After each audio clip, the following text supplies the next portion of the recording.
Good evening friends. आप सभी को नववर्ष मंगलमय हो। तो फ्रेंड्स, आज की क्लास में एम का यूज किन किन प्रकार के सेंटेंसेस में किया जाता है उसे सीखेंगे। ऑक्सिलरी वर्ब 24 होता है जिसमें सबसे पहले एम आता है। अगर इसे आप अच्छी तरह से सीख लेते हैं तो आपको इंग्लिश बोलने में काफ़ी हेल्प मिलेगा। तो देखें, इन सभी का सबसे पहले स्ट्रक्चर को समझें, फिर स्ट्रक्चर के बाद सेंटेंस बना करके फिर सीखेंगे। तो देखें, number 1, I plus am plus complement.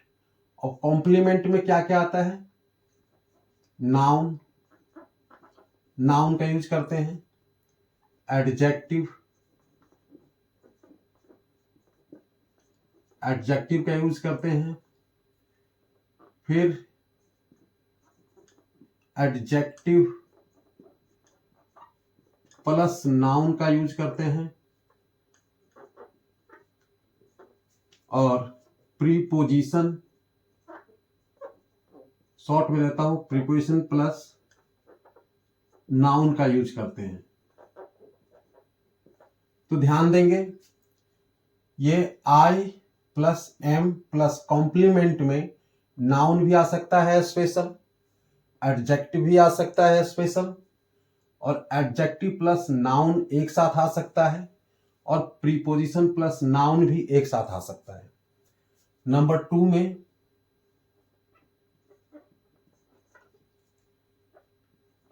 I plus am plus verb का फर्स्ट फॉर्म जिसमें आईएनजी लग जाता है, इसको हम फोर्थ फॉर्म भी कहते हैं, जो कंटिन्यूअस हो जाता है। ये एम से प्रेजेंट और वर्ब के फोर्थ फॉर्म लग जाता है, तो कंटिन्यूअस प्लस ऑब्जेक्ट या अदर वर्ड्स।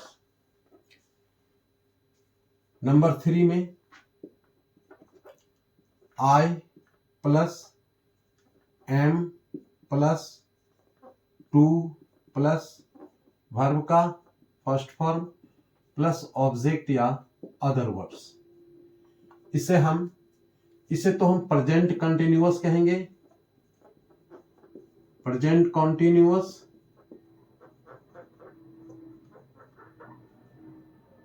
और इसे हम इंडेफिनिट कहेंगे, इंडेफिनिट। नंबर 4 में I plus am plus verb का थर्ड फॉर्म प्लस ऑब्जेक्ट या अदर वर्ड्स। इसको हम present indefinite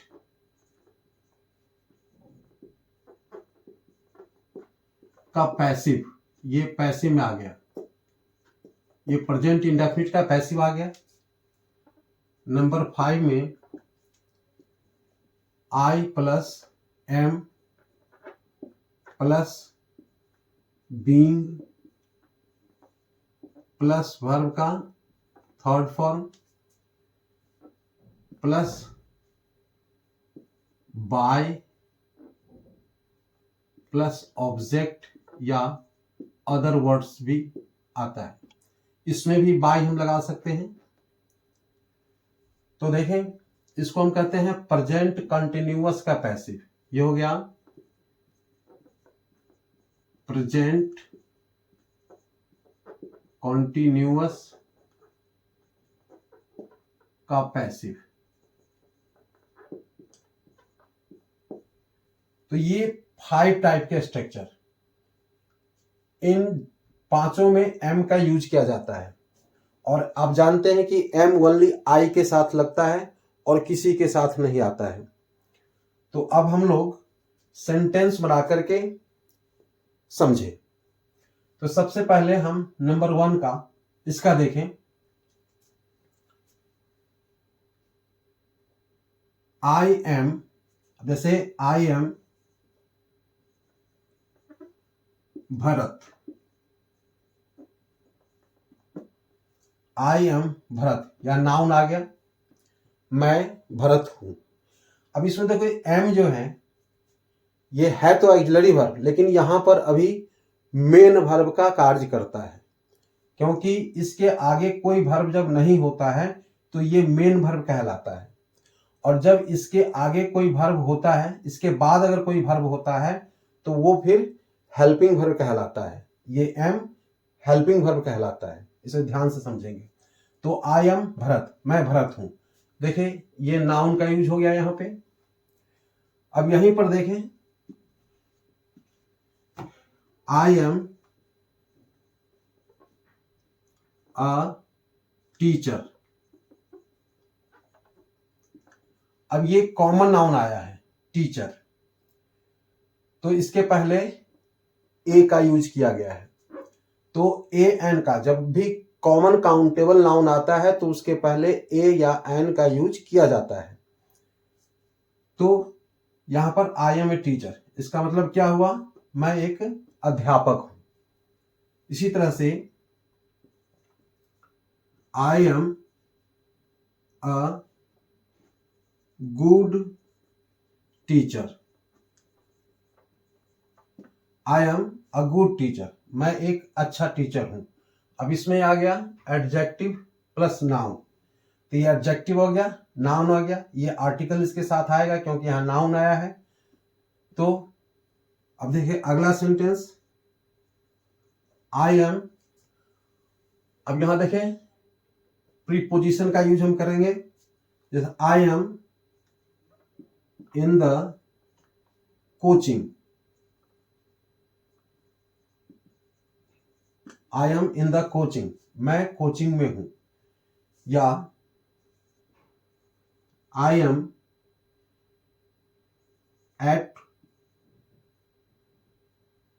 at my home, मैं अपने घर पर हूं। तो आप देखें सभी एम पर, आई के साथ एम आया है, लेकिन इसमें आ गया नाउन। ये नाउन है, इसको हम कहते हैं प्रॉपर नाउन। ये हो गया ये कॉमन नाउन, ये प्रॉपर नाउन, ये कॉमन नाउन हो गया। और ये गुड प्लस टीचर, या जो गुड के बाद टीचर आया तो क्या हो गया, एडजेक्टिव प्लस नाउन हो गया। और ये इन द कोचिंग यानी प्रीपोजिशन, प्रीपोजिशन प्लस नाउन हो गया। और इसी तरह से ये भी प्रीपोजिशन प्लस नाउन हो गया। तो इस स्ट्रक्चर को अच्छी तरह से आप लोग समझ गए होंगे। अब हम नंबर 2, ये नंबर 1 स्ट्रक्चर का सेंटेंस था। अब हम लोग नंबर 2 पर चलें, इसे अच्छी तरह से समझ लें इसे। ओके,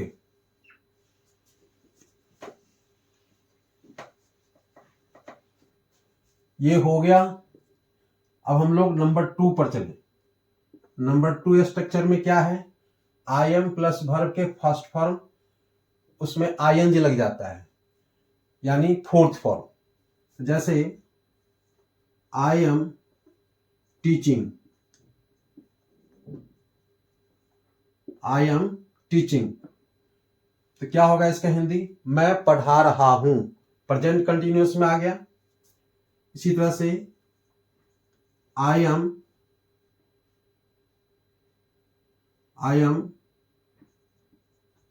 रीडिंग इंग्लिश बुक, तो मैं इंग्लिश की किताब पढ़ रहा हूं। इस तरह से I am sitting on the chair, मैं कुर्सी पर बैठा हूं। आई एम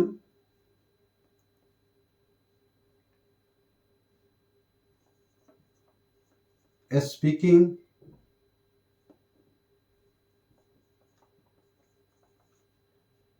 इंग्लिश या हिंदी, तो आई एम स्पीकिंग हिंदी, मैं हिंदी बोल रहा हूं। तो देखिए इसमें ना कोई ऑब्जेक्ट है और ना कोई अदर वर्ड्स है। आई एम टीचिंग, इसमें ना कोई ऑब्जेक्ट आया है ना कोई अदर वर्ड्स आया है। I am reading English book, इसमें ऑब्जेक्ट आया है। इंग्लिश बुक क्या है? ऑब्जेक्ट है।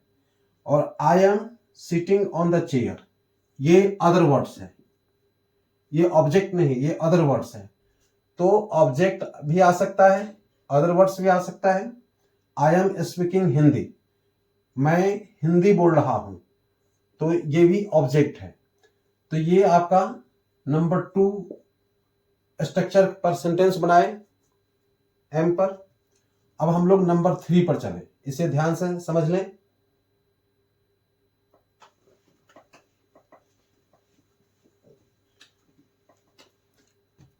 अब ये नंबर 3 में क्या है? I plus am plus 2 plus verb के फर्स्ट फॉर्म, फिर ऑब्जेक्ट या अदर वर्ड्स। तो देखें, जैसे हम कहते हैं I am to go home, तो I am to go home, मुझे घर जाना है। जो कार्य तुरंत करने वाले हैं, तुरंत होने वाला है, उस जगह पर हम टू प्लस वर्ब के फर्स्ट फॉर्म देते हैं। तो I am to go home, मुझे घर जाना है। इसी तरह से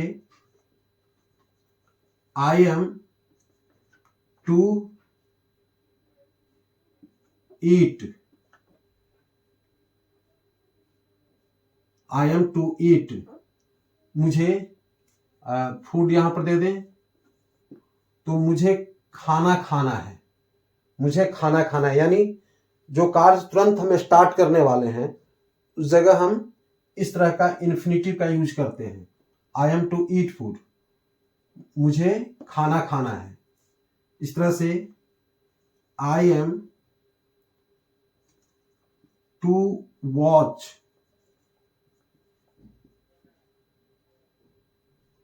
अ मूवी, तो I am to watch a movie, मुझे एक फिल्म देखना है। क्या होगा? मुझे एक फिल्म देखना है। टू वॉच ये इन्फिनिटी में हो गया। यहां पर सब में यह भी एक नाउन का कार्य करता है। टू गो यानी जाना, टू ईट यानी खाना, टू वॉच यानी देखना। क्या देखना है? अ मूवी, तो मुझे एक मूवी देखना है। इसी तरह से I am to teach students in the school, तो आई एम टू टीच, मुझे पढ़ाना है। किसको? स्टूडेंट्स को। कहाँ? इन द स्कूल, स्कूल में। तो मुझे स्कूल में विद्यार्थियों को पढ़ाना है। तो ये सभी नंबर 3 स्ट्रक्चर पर हो गया, जिसको हम इन्फिनिटिव कहते हैं। ये भी अच्छी तरह से आपको समझ में आ गया होगा। अब हम लोग नंबर 4 में चलेंगे, इसे देख लें अच्छी तरह से।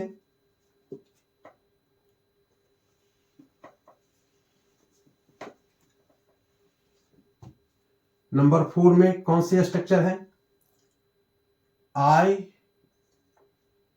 प्लस एम प्लस वर्ब के third form plus object plus other words या अदर वर्ड्स।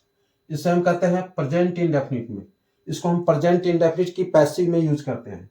जैसे I am told, I am told. अब इसका हिंदी क्या होगा?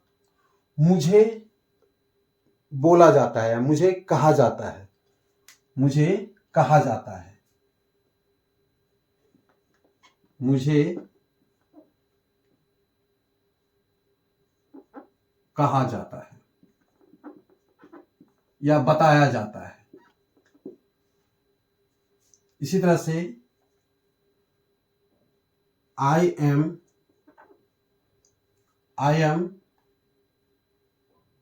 टीज्ड। अब इसमें हम बाय भी लगा सकते हैं, I M teased bye them, तो मुझे उन लोगों के द्वारा चिढ़ाया जाता है। इसका हिंदी क्या होगा? मुझे उन लोगों के द्वारा चिढ़ाया जाता है।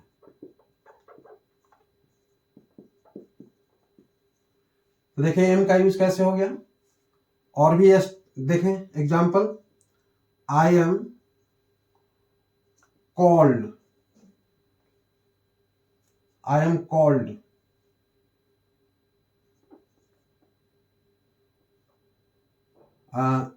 इन द ऑफिस।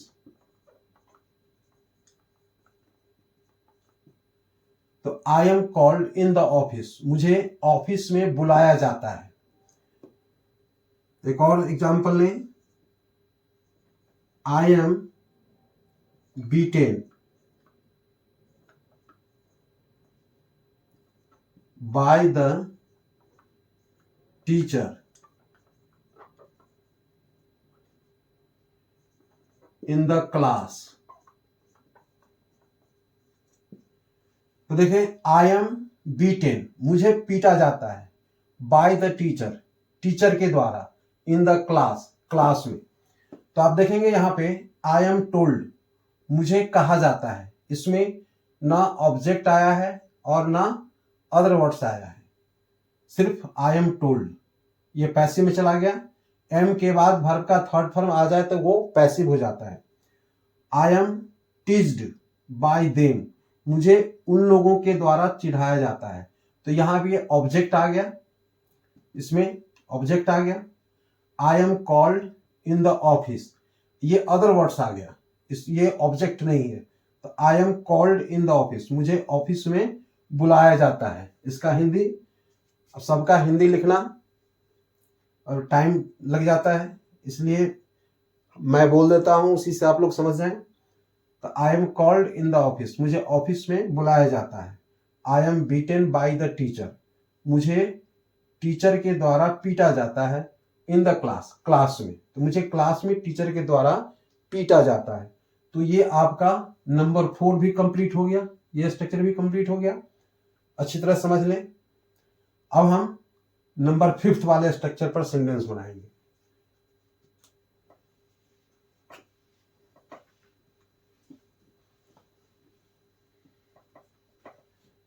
नंबर 5 में क्या है?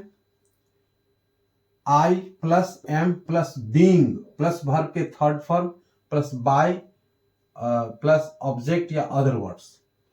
तो ये कौन सा है? प्रेजेंट कंटिन्यूअस का पैसिव में हम यूज करते हैं।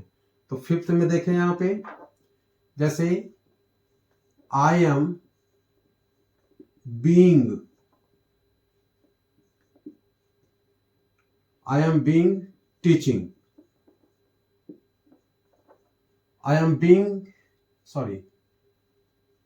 I am being taught.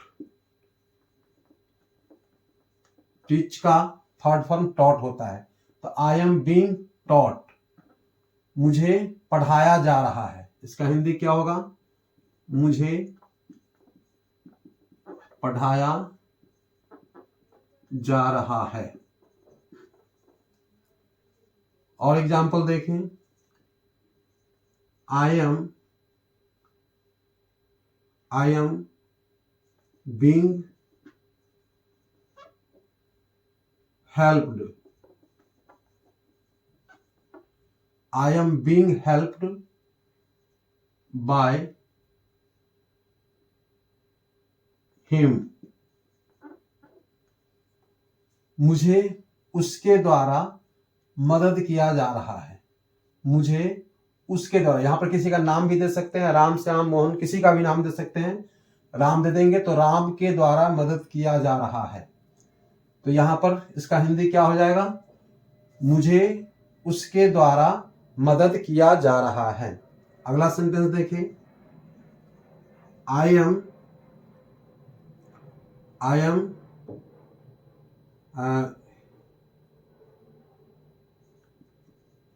being, I am being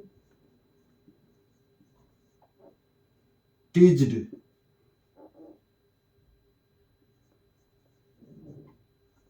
I am being teased by them. तो मुझे उन लोगों के द्वारा चिढ़ाया जा रहा है. एक और एग्जांपल लेते हैं. I am being called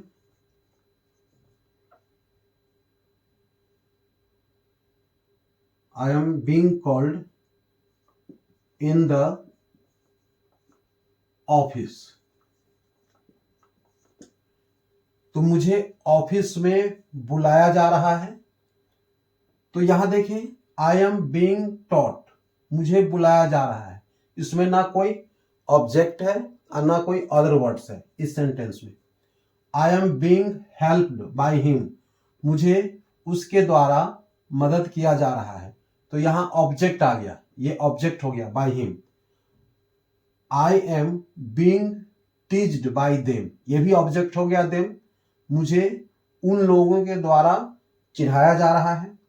I am being called in the office, मुझे ऑफिस में. अब ये हो गया अदर वर्ड्स, ये ऑब्जेक्ट नहीं हुआ. तो मुझे ऑफिस में बुलाया जा रहा है. तो इस तरह से ये 5th नंबर भी ये कंप्लीट हो गया.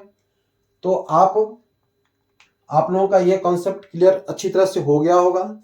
एम का यूज हम कहाँ कहाँ किन किन प्रकार के सेंटेंस में करते हैं वो आपको मैं अच्छी तरह से दे दिया हूं. इसे बार बार प्रैक्टिस करेंगे और इस तरह की सेंटेंस आप खुद बनाने की कोशिश करेंगे. और जितना सेंटेंस बनाएंगे, जितना सेंटेंस बोलेंगे, उतना आपका इंग्लिश इंप्रूव होगा. अब अगला इज पर, इसी तरह से इज पर, इज का हम किन किन प्रकार के सेंटेंस में हम यूज करते हैं वो अगला हम देंगे.